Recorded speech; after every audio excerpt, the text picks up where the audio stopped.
ఓం శ్రీ గురుభ్యో నమః. ఓం శ్రీకృష్ణాయ పరమాత్మనే నమః.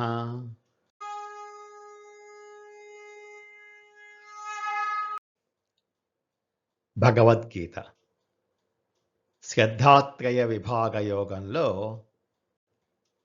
ఈరోజు మనం 28వ శ్లోకం తెలుసుకుందాం.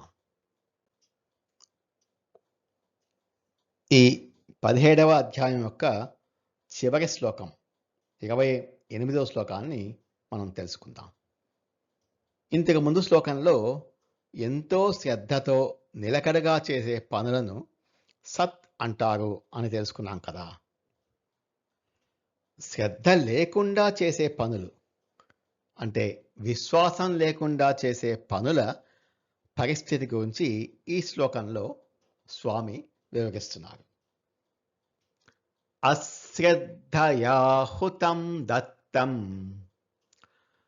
తపస్తప్తం కృతం చ యత్ అసదిత్యుచ్యతే పార్థ నచ తత్ప్రేత్యనో ఇహ. మనం ఎంత గొప్ప పనులు చేసినా దాని వెనుక విశ్వాసము లేక శ్రద్ధ లేకపోతే అది ఎంత వృధా అవుతుందో ఈ శ్లోకంలో స్వామి వివరిస్తున్నారు. పార్థ, ఓ అర్జున, అశ్రద్ధయా అశ్రద్ధతో చేయబడిన హుతం హోమము, దత్తం అంటే ఇయ్యబడిన దానము, తప్తం తపః చ ఆచరింపబడిన తపస్సు, యత్కృతం చేయబడిన ఏ శుభకార్యం కలదో అది అసత్ ఇది ఉచ్యతే, అసత్ అని చెప్పబడును. తత్ ఆ హోమాదిక కర్మ నో ఇహ ఈ లోకమునందు ఫలప్రదము కాదు, చ మరియు ప్రేత్యన మరణానంతరం కూడా ఫలప్రదము కాదు అంటున్నారు పరమాత్మ. అశ్రద్ధయా అంటే నమ్మకము, విశ్వాసము లేక శ్రద్ధ లేకుండా. కొందరు పూజలు చేస్తారు కానీ మనసు ఎక్కడో ఉంటుంది. కొందరు దానం చేస్తారు కానీ అందులో ప్రేమ ఉండదు. ఎవరో చెప్పారు కదా అని లేదా తప్పదు కదా అని మొక్కుబడిగా ఇష్టం లేకుండా భగవంతుని మీద నమ్మకం లేకుండా చేసే పనులు అన్నీ అశ్రద్ధతో చేసినట్లే. అసత్ అంటే వ్యర్థము లేక శూన్యము.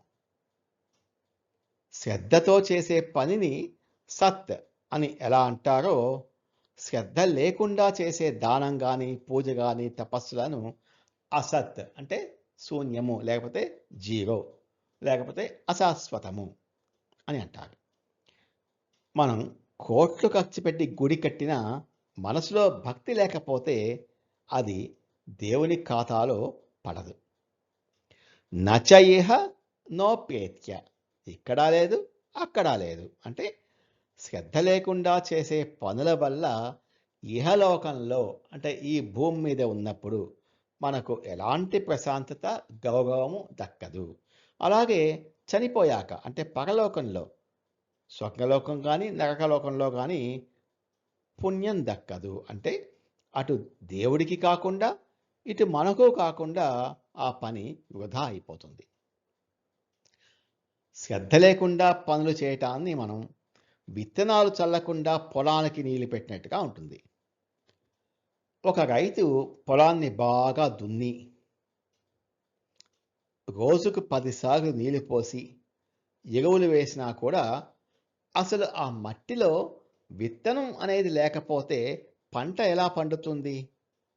నీళ్లు పోసి ఎరువులు వేసి బాగా దున్నినా కూడా విత్తనం లేకపోతే పంట ఎలా పండదో అలాగా మనం చేసే పనులు, పూజలు, దానాలు అనేవి పొలానికి నీళ్లు పెట్టడం లాంటివి అనుకుంటే మన మనస్సులో ఉన్న శ్రద్ధ, విశ్వాసము, ఫెయిత్ అనేది విత్తనం లాంటిది.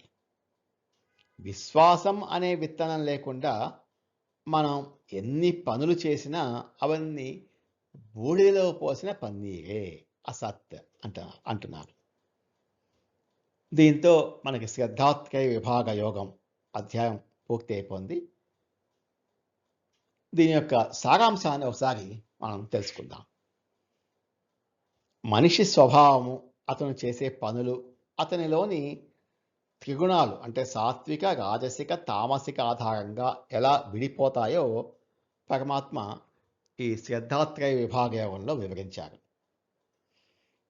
మన శ్రద్ధ అంటే మంచివాళ్ళు భగవంతుణ్ణి పూజిస్తారు, సాత్వికం. స్వార్థపరులు కీర్తి డబ్బు కోసం పూజిస్తారు, రాజసికం. అజ్ఞానులు అంటే తామసికులు దయ్యాలను, భూతాలను పూజిస్తారు. అలాగే ఆహారం గురించి చెప్పారు. ఆరోగ్యాన్ని, ఆయుష్ను పెంచే శాకాహారం సాత్వికం. అతి కారంగా, అతి మంటగా ఉండే రోగాలను తెచ్చేటటువంటి ఆహారం రాజసికం. నిల్వ ఉంచిన, కుళ్ళిపోయిన, అపవిత్రమైన ఆహారం తామసికం. అలాగే యజ్ఞం గురించి చెప్పారు. ఫలితం ఆశించకుండా బాధ్యతగా చేసే పూజ సాత్వికం. అదే పబ్లిసిటీ కోసం గొప్పలకు పోయి చేసేది రాజసికం. అసలు ఎటువంటి నియమాలు, మంత్రాలు లేకుండా ఇష్టం వచ్చినట్లు చేసేది తామసికం. అలాగే తపస్సు గురించి చెప్పారు. దేవుణ్ణి నమ్మడము, ప్రియంగా మాట్లాడటము, మనసును ప్రశాంతంగా ఉంచుకోవటం, ఇవన్నీ సాత్వికం. పేరు ప్రఖ్యాతుల కోసం దొంగ వేషాలు వేయటం రాజసికం. శరీరాన్ని హింసించుకుంటూ, పక్కవాడి నాశనం కోరుకుంటూ చేసేటటువంటి పనులు తామసికం. అలాగే దానం గురించి చెప్పారు. మళ్ళీ ఆశించకుండా సరైన వ్యక్తికి సరైన సమయంలో ఇచ్చేది సాత్విక దానం. లెక్కలు వేసుకుంటూ, ఏడుస్తూ, దీనివల్ల నాకు ఏం ఉపయోగం కలుగుతుందా అని ఆలోచిస్తూ చేసే దానము రాజసిక దానం. అవమానిస్తూ, అర్హత లేని తప్పుడు వ్యక్తులకు చేసే సాయము లేక దానం తామసిక దానం. అలాగే ఓం తత్ సత్ అనే 3 పదాల గురించి కూడా పరమాత్మ ఈ అధ్యాయంలో చెప్పారు. మనం ఏ పని చేసినా భగవంతుని నామమైన ఓం తత్ సత్ అనే మంత్రంతో పవిత్రంగా ఆచరించాలి. శ్రద్ధ లేని పనులన్నీ వ్యర్థమే. మనం ఏ పని మానేయాల్సిన అవసరం లేదు.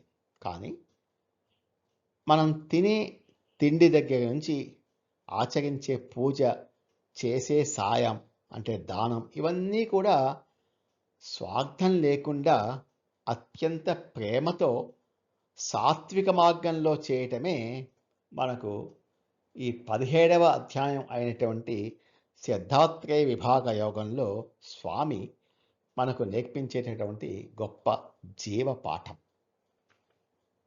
ఓం తత్ సత్. పుష్పిక. ఓం తత్ సత్ ఇది శ్రీమద్భగవద్గీతాసు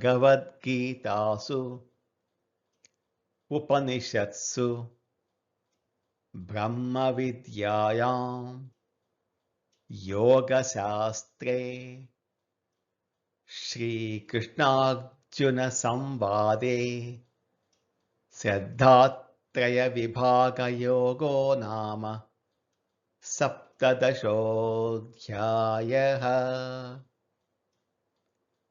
రేపటి నుంచి మనం చివరి అధ్యాయం మోక్ష సన్యాస యోగం అధ్యాయాన్ని ప్రారంభించుకుందాం.